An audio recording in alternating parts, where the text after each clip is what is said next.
साथियों, बिहार की पावन धरती पटना से हम एक बार फिर लाइव हुए हैं। देश और बिहार के परिदृश्य में राजनीतिक चर्चा आपके सामने करने के लिए अभी हम गांधी मैदान से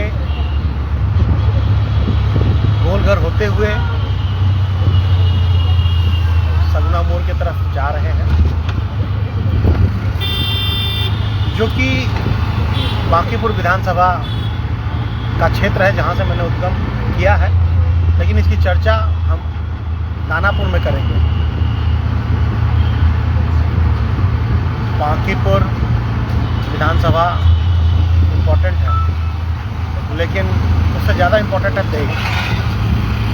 देश में रुपया गिर रहा है, गैस की कमी सभी को महसूस हो रही है, तेल और डीजल के प्राइसेस बढ़ते जा रहे हैं और आप लोग जान रहे हैं कि वैश्विक परिदृश्य का हवाला देकर अभी मूल्य को बढ़ाया जा रहा है। लेकिन क्या वैश्विक स्थितियां हमारे नियंत्रण के बाहर थीं? क्या हम कूटनीतिक तरीके से सही कार्य कर पाए? इन सब सवालों का जवाब ढूंढना पड़ेगा। बात सत्ता परिवर्तन की नहीं है, बात किसी के प्रधानमंत्री और मुख्यमंत्री बनने का नहीं। सवाल है यहाँ की जनता का, छात्रों के भविष्य का, जहाँ नीट पेपर लीक हो रहा है, यूजीसी नेट के पेपर लीक हो रहे हैं और लोग सड़कों पे जब आते हैं तो उन्हें बेरहमी से पीटा जा रहा है। क्या यही राजनीति है? नहीं, कदापि नहीं। ऐसा नहीं होना चाहिए। मुझे किसी भी मुख्यमंत्री और प्रधानमंत्री से कोई मतलब नहीं, लेकिन छात्रों का भविष्य संकट में है। इसलिए जाति, धर्म, समाज सभी से ऊपर उठकर हमारी आर्थिक हालातों पे बेरोजगारी के आंकड़े देना सरकार बंद कर चुकी है। इन सब मुद्दों पर एक होकर सरकार के साथ हमें सवाल करना चाहिए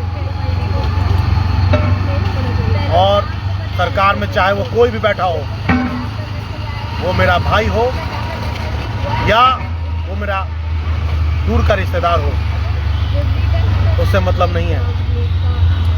जब तक ये देश है तभी तक हम लोग हैं। इसलिए राष्ट्र प्रथम, और इस राष्ट्र प्रथम मुद्दे पर सरकार आपको जिसको भी बनानी थी बना चुके हैं, या जिसकी भी बननी थी बन चुका है। लेकिन सवाल सरकार से होना चाहिए। नीट छात्रा हत्याकांड का आरोपी अभी तक पहुंच के बाहर है। इन सब मुद्दों पे, चाहे यूजीसी नेट के परीक्षा पत्र का लीक का मामला हो या फिर नीट के एग्जाम्स में धांधली का मामला हो, साथ ही साथ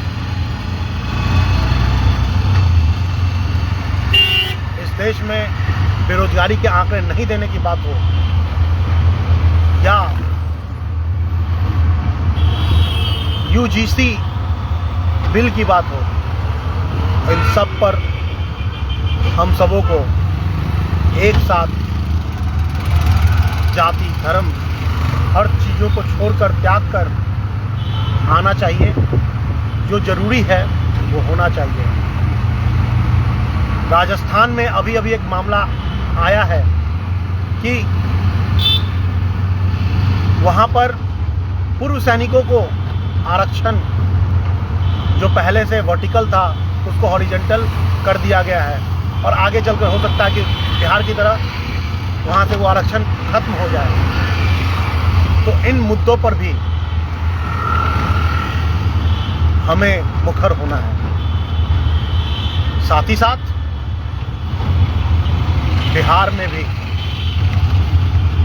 1 करोड़ रोजगार का वादा देकर नीतीश जी को हटा दिया गया, तो अब क्या सम्राट चौधरी देंगे? अगर नहीं देंगे तो इन पर भी सवाल होना चाहिए। धन्यवाद। जय हिंद, जय भारत।